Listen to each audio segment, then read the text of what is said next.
Boa noite. Boa noite a todos que estão aqui presentes conosco e a todos que estão nos acompanhando nas redes sociais. Estamos aqui mais uma vez para compartilhar com vocês a palavra do Senhor Jesus. Queria agradecer a presença de todos e antes de começar, chamar nosso irmão para fazer a prece inicial, queria trazer para vocês uma mensagem. Aguardemos. Em qualquer circunstância, espera com paciência. Se alguém te ofendeu, espera. Não tomes de esforço a quem já carrega a infelicidade em si mesmo. Se alguém te prejudicou, espera. Não precisas vingar-te de quem já se encontra assinalado pela justiça. Se sofres, espera. A dor é sempre aviso santificante. Se o obstáculo te visita, espera. O embaraço de hoje, muita vez, é benefício amanhã. A fonte, ajudando onde passa, espera pelo rio e atinge o oceano vasto. A árvore, prestando incessante auxílio, espera pela flor e ganha a bênção do fruto. Todavia, a enxada que espera imóvel adquire a ferrugem que a desgasta. O poço que espera, aguardando águas paradas, converte a si próprio em vaso de podridão. Sejam, pois, quais forem as tuas dificuldades, espera, fazendo em favor dos outros o melhor que puderes, a fim de que a tua esperança se erga sublime em luminosa realização. Então, a gente traz essa mensagem hoje, que nos diz que, de Emmanuel, do livro Palavras de Vida Eterna. Então, essa mensagem nos diz o quê? Que a gente tem que esperar realmente o momento certo das coisas, porém não podemos esperar de braços cruzados, que estejamos sempre dispostos a fazer pelo outro. Agora eu queria convidar o nosso irmão Marcelo para fazer a nossa prece inicial.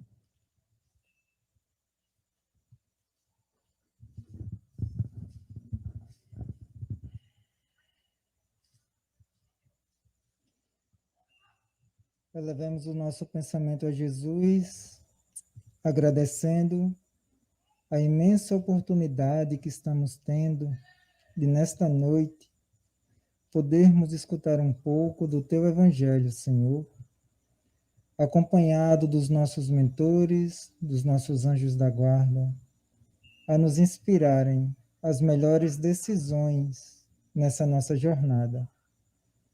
Ajuda-nos a enxergar o mundo com os olhos cheios de amor, a ver além das aparências dos teus filhos, Senhor, a enxergar o bem que existe em cada um, a sermos paz, bem e luz na terra.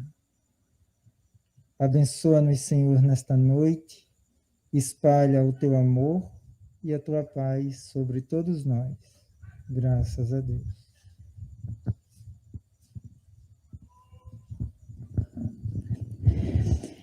E a nossa palestra de hoje é com muito carinho que a gente recebe o nosso palestrante, o Wallace, né? Mais uma vez, vem abrilhantar a nossa noite, falar um pouquinho sobre o ódio e a vingança, de acordo com o Evangelho, né? No capítulo 12, a gente vai falar mais uma vez, né? Amai os vossos inimigos.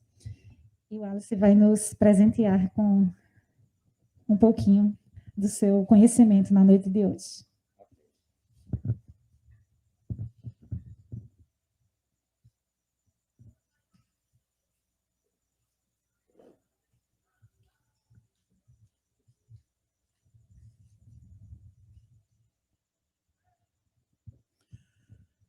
Uma boa noite a todos, muita paz, muita alegria, né? Para que a gente possa usufruir em mais uma noite de estudos para as nossas reflexões. O assunto de hoje é um assunto que ainda nos é muito comum na nossa natureza.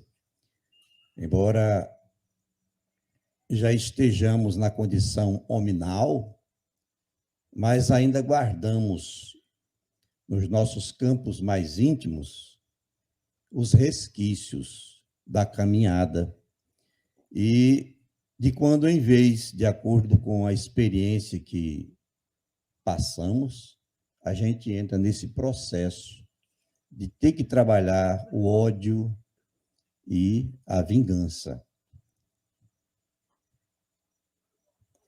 No que diz respeito à questão da vingança, a gente sabe que houve muita mudança desde a época que foi lançado essa base no Evangelho segundo o Espiritismo, porque ali naquele capítulo fala sobre o duelo, também fala sobre o duelo.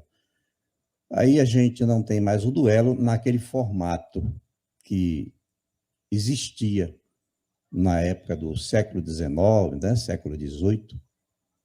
Então, ficamos sem o duelo daquele formato. Porém, muito pouco mudou em essência, porque, de certa forma, o duelo continua. Quando não é no formato direto, como era naquela época, vai no formato indireto, que, no final das contas, acaba dando no mesmo. Porque o que vai importar para nós é o nosso campo de sentimento. Isso é o que importa. Então, o duelo, que é um capítulo que ficou antes, está todo relacionado. O ódio e a vingança são elementos ligados, né, aos nossos sentimentos mais pesados, que nós precisamos trabalhar ainda. E haveremos de lidar muito tempo com o ódio, porque ele está ligado diretamente ao orgulho, né? O orgulho, que é o oposto, né, da humildade. A humildade seria exatamente o contraponto do orgulho, seria como a gente poderia vencer. Mas a humildade ainda também se encontra um tanto quanto distante da nossa visão.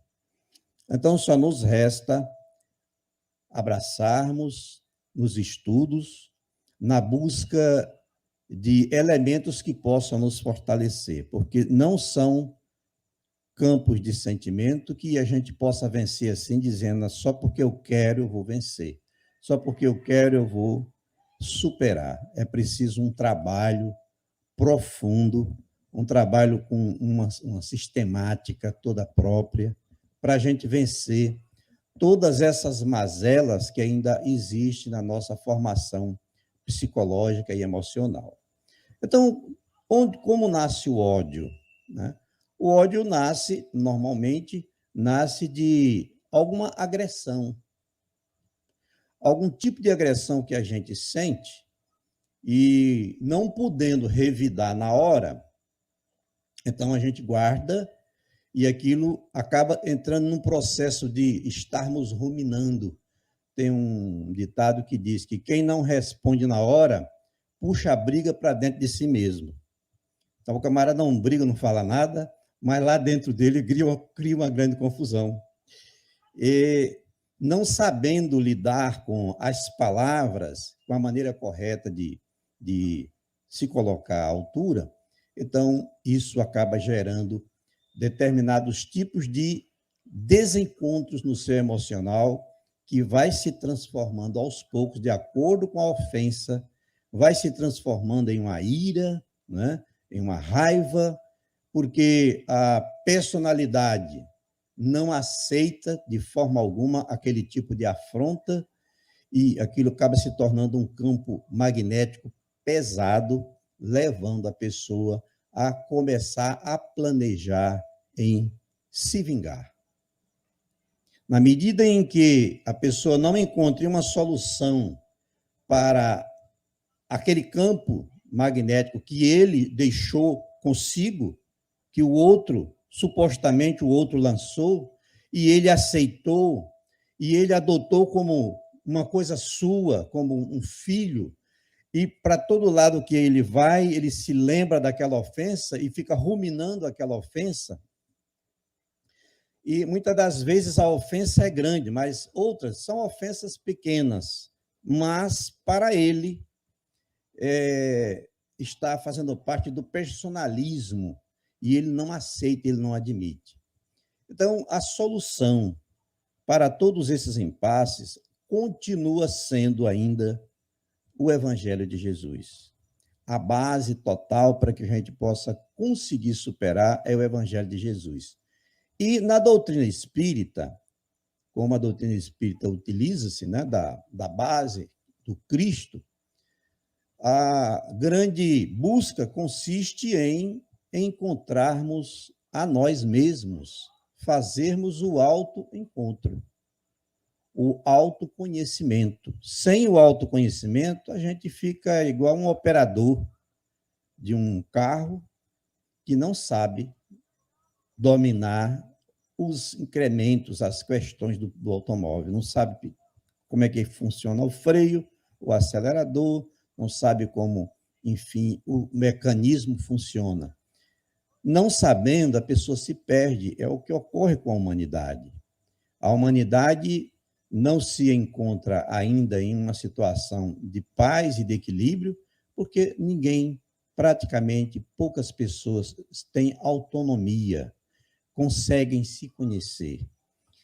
E para que a gente possa chegar a esse autoconhecimento, para depois a gente adquirir ferramentas para a terapia da limpeza interior, não tem como limpar um imóvel, um chão, se a gente não tem a consciência de que para limpar precisa de elementos, artefatos, de vassoura, de água, de sabão.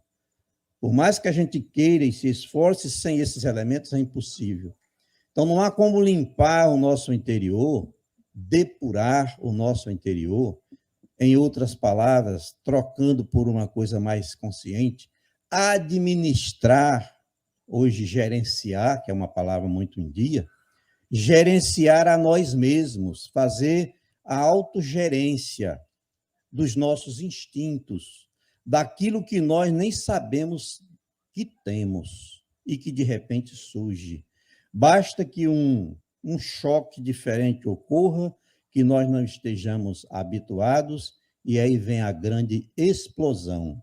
E muitos chegam e dizem assim, mas aquela pessoa era tão calma, era uma pessoa tão educada, tão bem formada, como é que ele cometeu aquilo? É que a gente não sabe a intensidade daquela questão dentro dos seus níveis emocionais, os níveis internos. E é aí onde a gente tem que mergulhar na nossa vida íntima, porque a gente tem muita facilidade para o exterior. A nossa grandeza em ver o mundo, criticar, fazer análises profundas do mundo, o que é que está faltando para aqui, para ali, para lá, o que é que está faltando para a comunidade, o que é que está faltando para a sociedade humana, a gente sempre tem grandes orientadores, professores, doutores, que fazem as suas palestras mostrando, mas aqueles mesmos se conhecem tanto a si mesmo quanto nós outros pequeninos ainda no campo do próprio conhecimento intelectual. Não há, aliás, se encontra mais nas pessoas comuns estruturas emocionais melhores do que na grande maioria dos nossos queridos irmãos intelectuais, dotados de bases de ciência, inclusive. Se eles fossem submetidos ou forem submetidos a esses testes, eles sucumbiriam com toda certeza.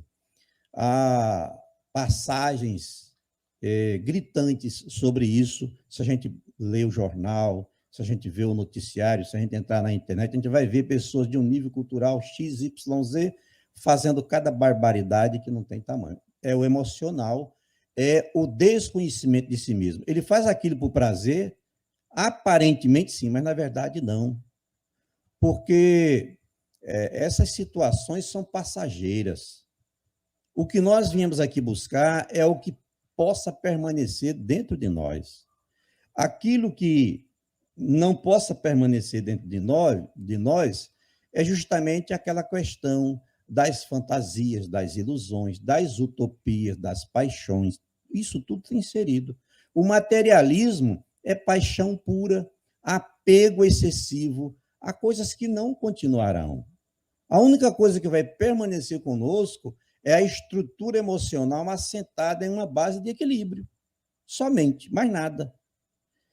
Jamais conseguiremos alguma coisa se não estivermos com isso estruturado. Se nós cairmos na sarjeta, a espiritualidade vem nos socorrer para nos tirar da sarjeta, para nos tirar da queda, do lodo, da lama. Mas depois que põe a gente de pé, nós temos que seguir com os nossos pés, com as nossas pegadas. Nós somos autores da nossa própria vida, não no sentido da vida do existir, mas no sentido da vida do construir uma vida. Quem constrói a nossa vida não é Deus. Quem constrói a nossa vida somos nós, pelo livre arbítrio colocado pelo Pai para nós, para que a gente possa aprender, deixar de ser marionete e deixar de estar na cabeça, seguindo a cabeça dos chamados inteligentes, os manipuladores da comunidade humana, que lançam pontos aqui e ali, enganam as pessoas e elas, levadas pelas paixões que elas têm, que nós temos ainda, somos conduzidos a excessos de toda ordem. O excesso do comer, o excesso do pensar em bobagens que eles colocam aí nas vias hoje, que todos nós temos conhecimento, e dentro desse prisma nós vamos enrolando a nossa própria vida, sem chegar em lugar algum. Então, o autoconhecimento é a base. Como que a gente pode chegar ao autoconhecimento para que a gente, então, possa tomar uma atitude mais ativa no que diz respeito à nossa libertação? Olharmos para nós próprios. Falávamos há pouco que a gente se liga muito no mundo. Vamos fazer um exercício do auto-olhar. E isso começa nas nossas atitudes.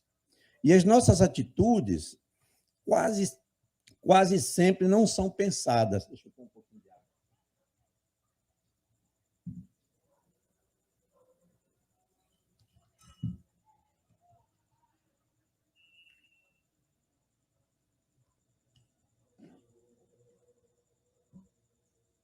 As nossas atitudes quase sempre não são pensadas, elas são instintivas, porque o instinto ainda é o grande elemento de ação. O outro elemento de ação são as emoções, que têm uma ligação muito próxima com os instintos. Essa semana eu vi uma história muito interessante. Eu gosto, quando estou com a cabeça cansada de fazer as coisas que eu faço, aí eu vou ver uma coisinha assim para me divertir. Eu gosto muito da natureza. E, embora eu não tenha morado no Pantanal e nem na Amazônia, e nem conheço, eu só conheço até o Planalto Central, porque eu morei em Goiânia 25 anos, Planalto Central, mas o Planalto Central é igual aqui, embora seja um outro bioma. Mas a Amazônia não, é diferente. E eu gosto muito de ver aqueles vídeos que hoje, devido à internet, né, se colocam, os rapazes, as pessoas que vão pescar, que vão para o mato, eu acho aquilo fantástico. E esses dias, essa semana, ouvindo um vídeo, o rapaz contou uma história que ocorreu há 17 anos atrás. Ele mostrou o local que ele estava sentado, e tinha um rio logo abaixo, e o barquinho dele estava ali. Não era canoa, não, mas desses flutuantes de isopor, né? Ou então sintético, que é bem leve, que eles carregam. E ele contando que ali tinha um rio, que não era um rio, ele está chamando aquilo lá de córrego, que para nós aqui no Nordeste é rio, porque córrego, né? Córrego é uma coisinha pequena, mas ele caracteriza aquilo lá como córrego porque tem rios, né? Tem rios verdadeiramente grandes, lagos. E então, estava sentado ali, e, de repente, houve um silêncio na mata, um silêncio muito grande. Aí ele já tinha aprendido, ainda era jovem, mas tinha aprendido que quando há silêncio na mata, os pássaros não cantam, porque tem muitos pássaros, é preciso ter cuidado, porque alguma coisa está acontecendo. E daí a pouco passaram alguns macaquinhos, gritando, pulando de galho em galho. Mas ele, desligado, não percebeu que tinha alguma coisa verdadeiramente acontecendo. E, de repente, ele sentiu um cheiro, um odor ruim de carne estragada. Quando ele se virou, a onça pulou nele. Aí ele disse que a única coisa que ele fez, que ele estava com a faca fincada no chão. Ele carregava somente uma faca até grande, a faca estava fincada no chão. Ele estava sentado ali, absorvido pela natureza, né?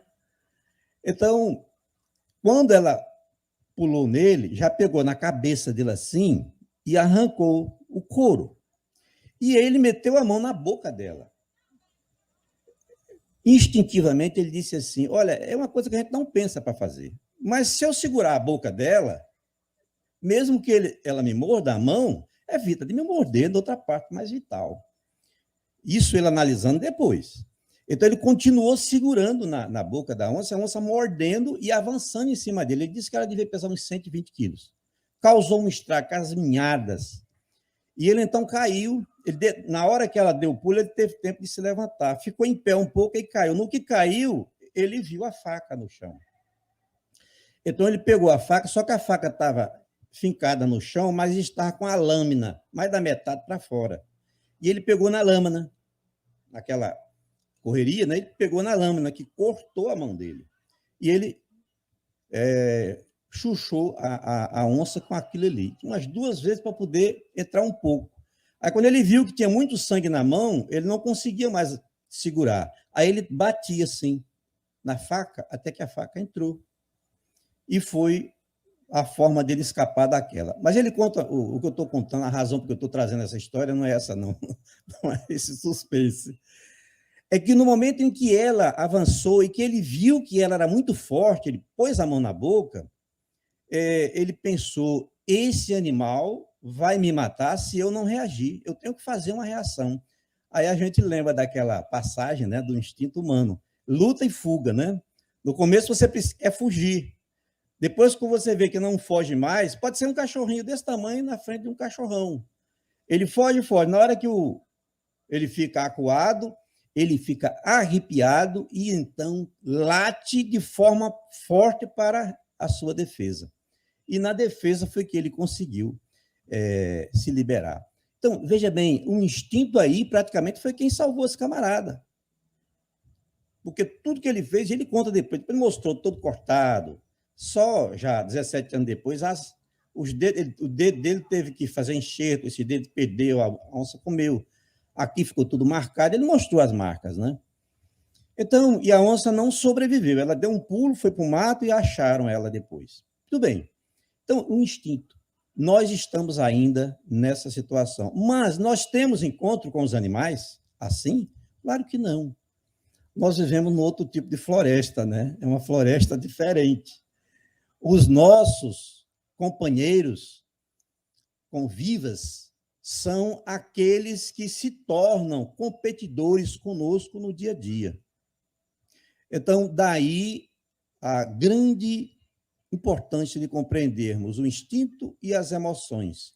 E entender, agora estou puxando para a doutrina espírita, que nos mostra, que também a ciência faz isso hoje, né, com o estudo do sistema nervoso e do cérebro, é que nessa parte frontal, né, é o neocórtex, é o setor mais avançado do ser humano, e é ali que ele consegue raciocinar com mais profundidade. E pode administrar tanto a emoção quanto o instinto, que é o cérebro inicial. Então, está em nossas mãos.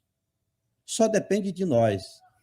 A inteligência física, ela é limitada, mas a espiritual é completamente ilimitada. E nós não temos limite. Colocaram na cabeça da gente que tudo tem limite. Não tem. Se a gente usar o aspecto espiritual, é ilimitado. O universo está à nossa disposição, porque nós podemos usar as frequências de pensamento e de sentimento e alcançar tudo que a gente queira. Mas a cultura que nos trouxeram até hoje é a cultura da limitação, do pobre e do rico, né? Ah, você nasceu pobre, vai ser pobre. Você nasceu rico, vai ser rico. Conceitos. Está doente de câncer, vai morrer. Então, isso é uma doença difícil. De fato, é difícil. Mas não é impossível de jeito nenhum.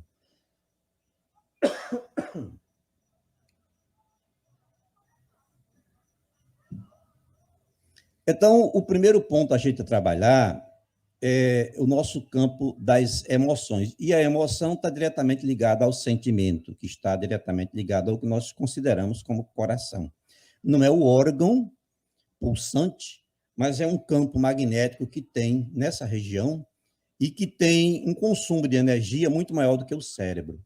Através do sentimento, nós podemos administrar a nossa vida. A dos outros, não, mas a nossa a gente pode administrar. Através do sentimento, nós podemos criar imagens para que a gente possa fazer com que o nosso cérebro físico considere essas imagens como verdadeiras. Porque o cérebro físico, ele não sabe o que é verdade ou é mentira. Isso está comprovado pela neurociência. Há pouco tempo foi feito um teste com atletas e colocaram diodos, sensores na pele, nos músculos, e pediram que eles fizessem, num local apropriado, uma imagem correndo, atletas de corridas longas, e que ele fizesse aquela imagem correndo durante um período, uns 10, 15 minutos por aí. E eles faziam. Imaginava estando na corrida, na largada, no meio, na chegada, e os sensores tremiam, porque detectavam movimento muscular. Eles estavam parados. Ora, você não precisa ir longe. Você quer ver coisa mais que a gente engana? Se eu falar aqui em um limão, não é? Se eu falar aqui em um limão que a gente vai tomar, ou cheirar um limão, a gente vai ter, sem ter esse limão em mãos, a mesma sensação que teria se estivéssemos espremendo o limão para tomar ali o caldo. O cérebro, ele pode ser administrado assim. Muitos e muitos dos nossos mais célebres conhecedores da ciência, como Albert Einstein, ele fazia isso. Ele imaginava, quando ele não conseguia um cálculo, ele imaginava, criava imaginações chegando lá. E aí, com a ajuda do desprendimento do corpo no sono, ele conseguia aquilo. Quantas e quantas vezes no dia seguinte ele encontrava o cálculo, encontrava um conceito que levasse àquela solução. E ele não foi só na história da humanidade, está cheio. Então, a gente precisa aprender a usar isso, trabalhar as nossas emoções. Ah, porque eu sou uma pessoa insegura, inconstante, extremamente nervosa. Por que eu sou? Quem disse eu sou? Eu lido com essa dificuldade, porém estou promovendo uma terapia para me libertar dela. E comece a trabalhar os pensamentos, porque os pensamentos fluem. Os pensamentos, eles são nossos e são da coletividade. Os pensamentos, quando fluem, a gente precisa decodificar que tipo de pensamento vem. Quando vem pensamento de revolta constantemente, a gente não tem motivo para estar em revolta, o que é que ocorre? Deixa eu me guiar aqui. Então, a gente tem que trabalhar esse pensamento, porque eu estou com um pensamento voltado para algo que não está acontecendo na minha vida. Isto deve ser algum fluxo de algum campo magnético que há lá nos níveis mais profundos do meu ser enquanto espírito, o que eles chamam de inconsciente, subconsciente. Por quê? Porque nós vemos de uma vida de várias oportunidades em corpos diferentes. E nesses corpos diferentes, nós vivemos diversas experiências pesadas até que estão esquecidas, estão adormecidas, mas, vez por outra, quando há coincidência aqui fora de algum item, algum tema que tenha coincidência com aquele fato ocorrido há 200, 300 anos atrás, aquela questão lá que está parada é como que se revivesse. Então surgem fluxos de energias que fluem, e a gente começa então a pensar, a sentir uma tristeza, a sentir um choque. É aí que está a base do nosso trabalho. Um dos elementos que nós temos para utilizar nesse campo, a doutrina espírita, Allan Kardec usou demais, é o desprendimento do sono, porque o corpo dorme um pouquinho, né? Que na verdade o corpo não dorme. Essa história de dizer que o corpo dorme, ele não dorme 100%. Ele dorme um pouquinho, ele relaxa um pouco, porque o coração não para, o fígado não para, o rim não para, o sangue não para. Quem é que dorme? O cérebro, então, não para. Está lá fazendo os seus reparos. Então, há um relaxamentozinho. E o espírito dorme? E o espírito não dorme nada. Espírito não dorme nada. André Luiz cita isso o tempo todo. Então, nós vivemos uma vida de plena atividade. Quando o corpo está em repouso, nós estamos na espiritualidade.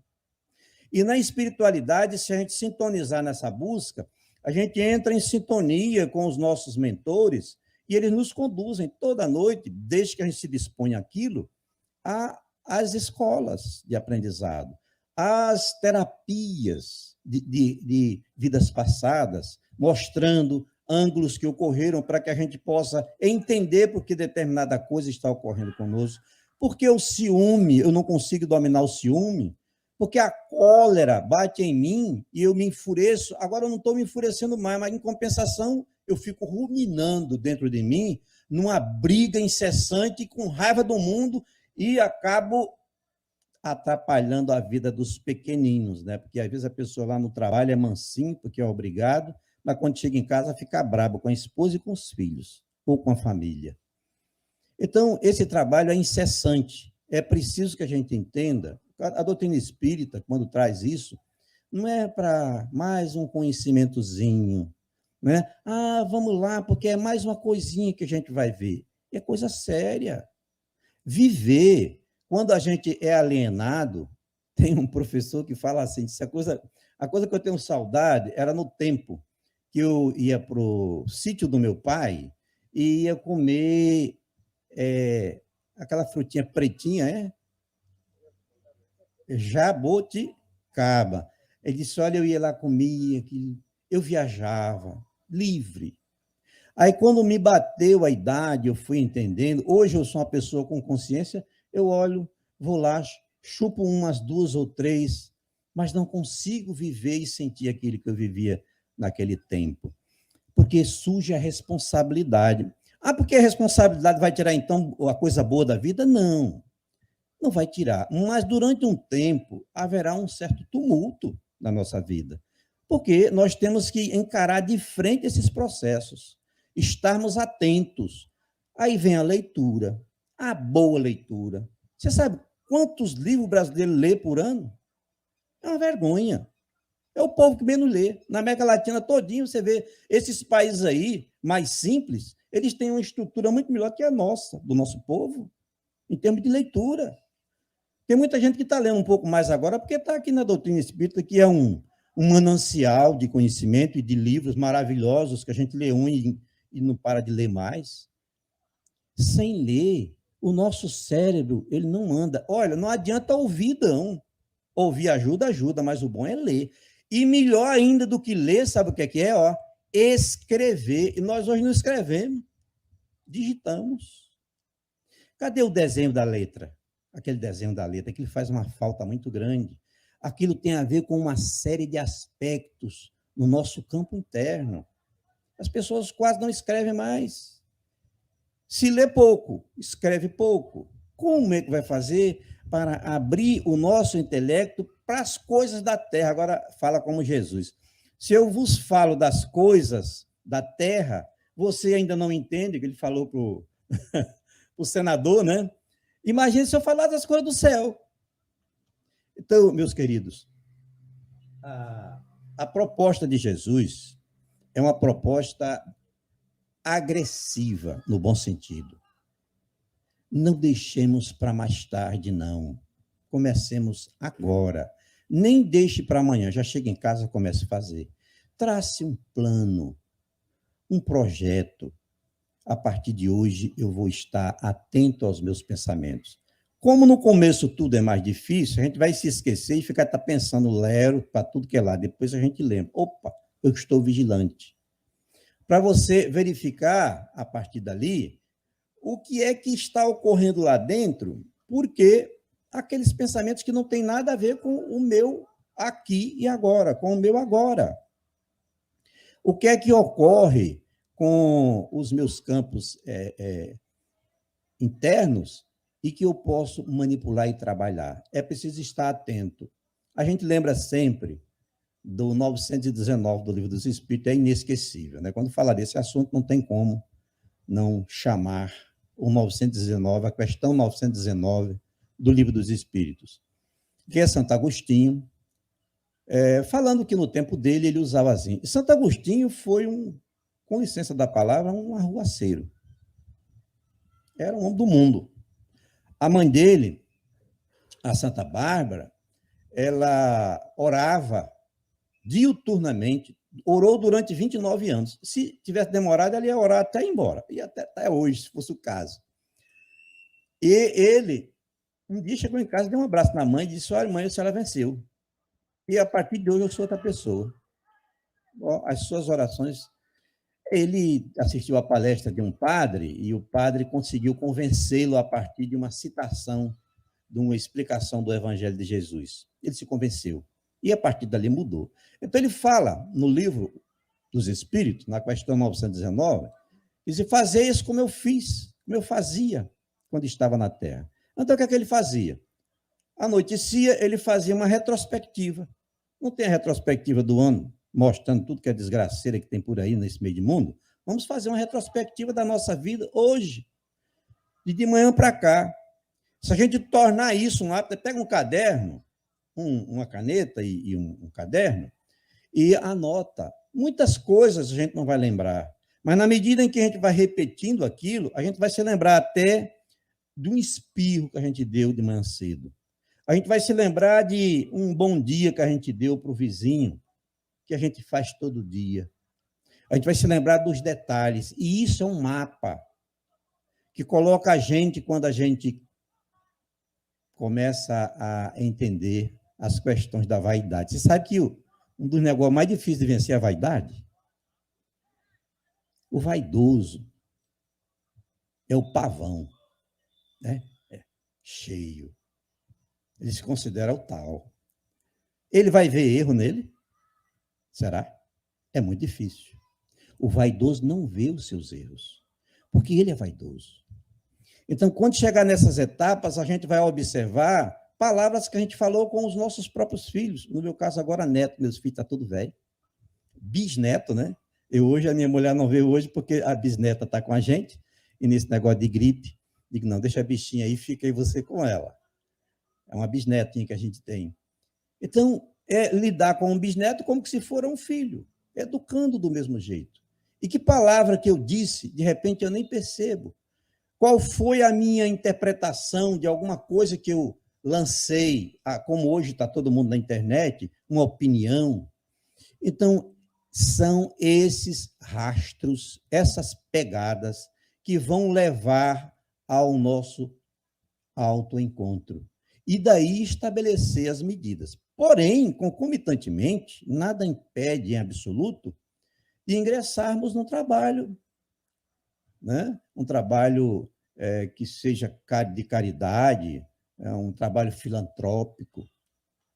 Já começar com a filantropia, já é uma coisa muito boa. No começo é a filantropia, mas praticarmos, porque a gente só vai ser bom, não é quando a gente fizer uma boa ação, é quando a gente for a boa ação, sempre. Não basta fazer a caridade hoje e semana que vem, no fim do ano, nos encontros dos amigos, nós resolvemos distribuir cesta. É bom, está ótimo, está melhor do que quem não está fazendo nada e nem se lembra. Mas para um trabalho determinado, dentro de um processo que a gente queira verdadeiramente crescer, avançar, é fazer o trabalho sistemático, olhar nos olhos. Jesus diz assim: os olhos são as janelas da alma. A gente não consegue enxergar a alma das pessoas se não olhar nos olhos. As pessoas hoje quase não se olham. Elas têm medo. Então, são faces de aspectos que estarão conosco. Por que a gente vai fazer isso? A gente vai ser melhor do que os outros? Não. É para a gente ser. Porque nós não somos ainda. Seres humanos estamos aí a caminho. Chico Xavier dizia que em 2057 a Terra passará por uma grande transformação e iniciará a partir dali um processo de regeneração. Mas o processo de regeneração ele dura no mínimo 1000 anos. No mínimo 1000 anos. Veja que nós estamos em 22 para 57, ainda tem. Eu acho que eu não vou estar aqui mais, não, viu, gente? Apesar de que meu pai viveu quase 100 anos, mas não vai dar. Eu vou estar vendo isso do lado de lá. Aí eu vou ver vocês, né? Vocês, os mais novinhos, eu vou ver vocês aqui, como é que vocês vão estar. Mas, a partir dessa época, então nós temos que já estar preparados. Sabe por quê? Porque a seleção já está sendo feita. Aí vai dizer assim, só quem vai sair da terra são os maus. Não, não. Ser mal não é ser violento só, não. Existem pessoas que estão na ociosidade, não ajudam ninguém e muito menos a si próprias. Essas pessoas são más para si mesmos e para o meio ambiente onde vivem. Não é só as pessoas que cometem maldade. Aliás, as pessoas que cometem maldade, elas estão na atividade e, de repente, elas podem receber um choque de uma atitude e mudar. Enquanto que aquele que está na ociosidade, na tranquilidade, no conforto, assim, lidando com as coisas, mas sem se atirar, de repente elas são mais difíceis. Lá do Cocheiro e Capela, os que vieram para cá, para a terra, a maioria deles era assim. Pessoas cultas, inteligentes, mas não fazia isso em amor para ninguém, só se pagasse. Estudar para ter cultura e trabalhar e receber, isso não altera em nada, isso faz parte, é essencial da vida.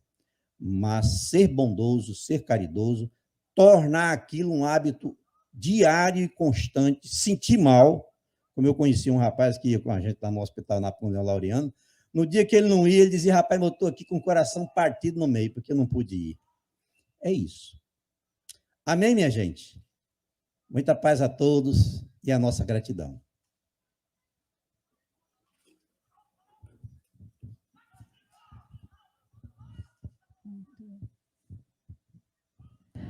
Muito obrigada, Wallace.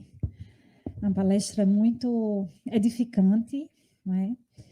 Para que a gente absorva que a gente não pode estar alimentando esses sentimentos ruins no nosso coração, de ódio, de vingança. Então, agora a gente vai começar o nosso momento do nosso passe. Aquelas pessoas que estão em casa, por favor, separem seu recipiente com água, para que a gente possa fluidificar. E aos que estão aqui, vamos tentar entrar em sintonia com a espiritualidade que se encontra nesse momento. Seu Wallace, o senhor pode me acompanhar?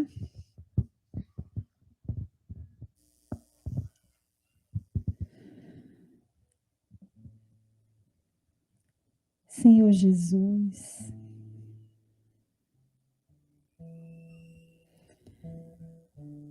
te pedimos neste momento a tua presença.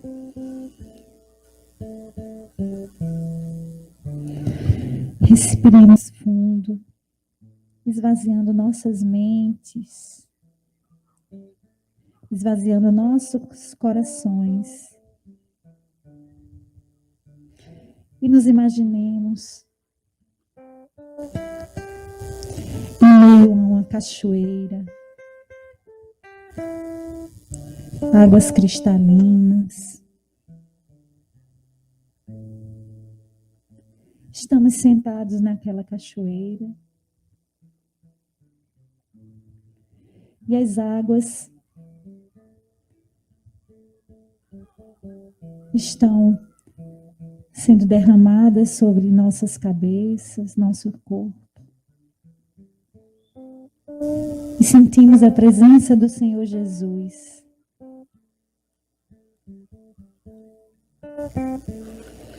Ao abrir nossos olhos, Ele se encontra na nossa frente.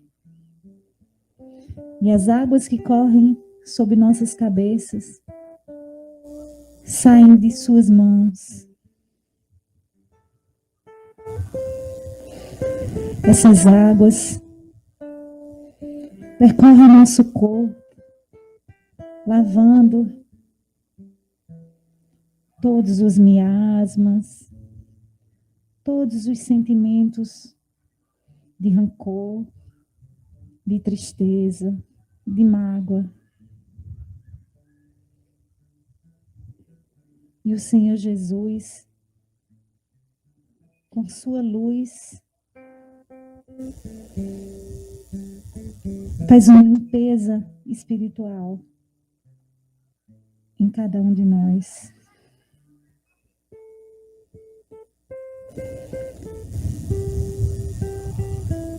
E nós vamos nos sentir renovados.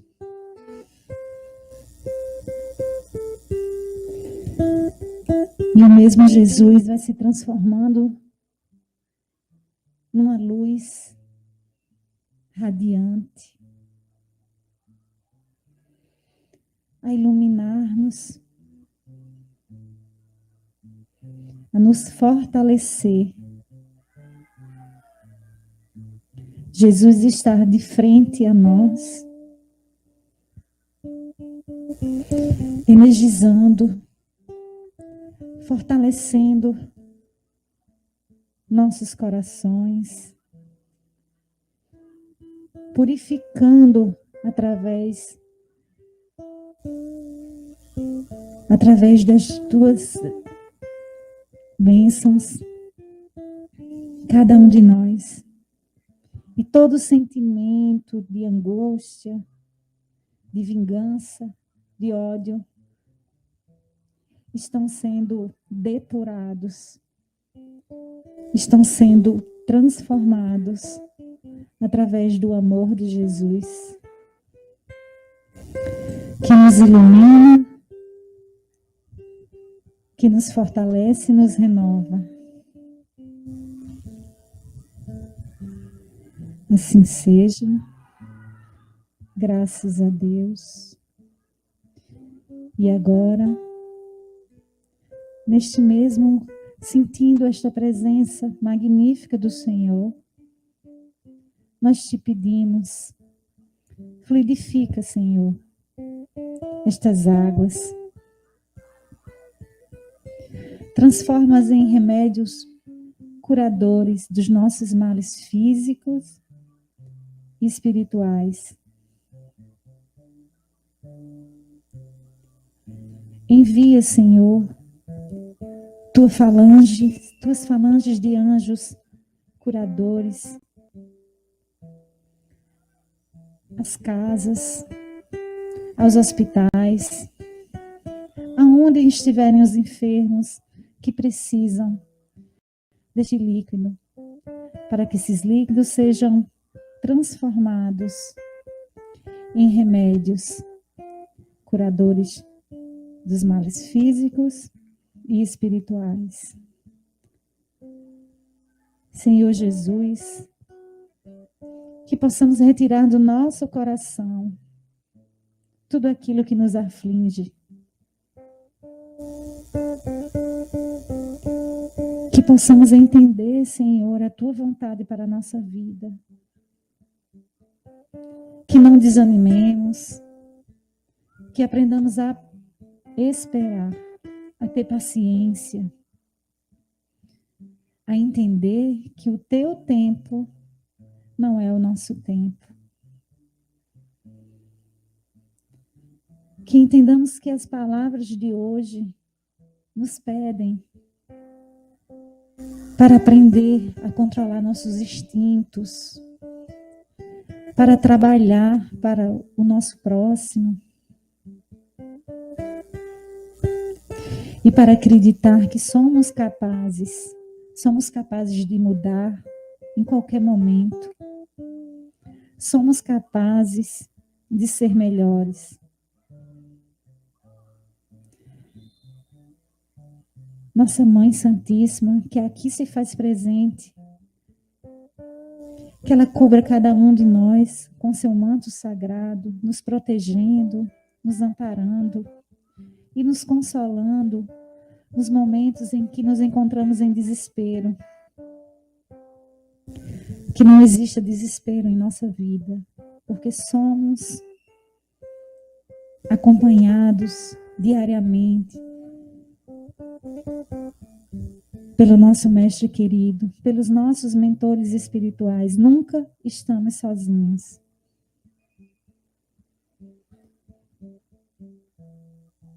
Derrama sobre cada um de nós tuas bênçãos e tua misericórdia, nos tornando, Senhor, indulgentes e benevolentes para com os nossos inimigos. Que aprendamos, Senhor, a virar a outra face,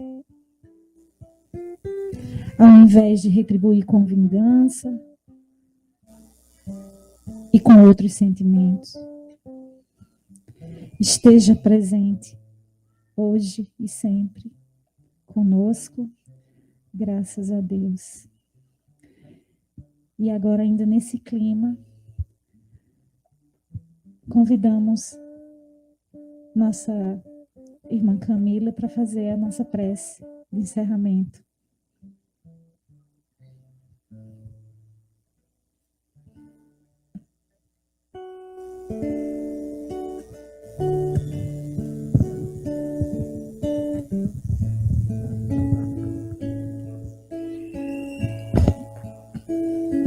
Continuemos de olhos fechados, conectados com toda a energia boa, todo o ensinamento que a gente teve em mais um dia, que nós tenhamos absorvido tudo isso para o coração, conseguimos passar todo o amor para o próximo. Agradeço a Deus por ter me dado mais uma oportunidade de estar aqui com todos nós, que continuamos nisso, que fiquemos bem, que todo o amor e toda a energia boa que a gente recebeu hoje, a gente continua a passar para todos os outros dias. Obrigada e assim seja.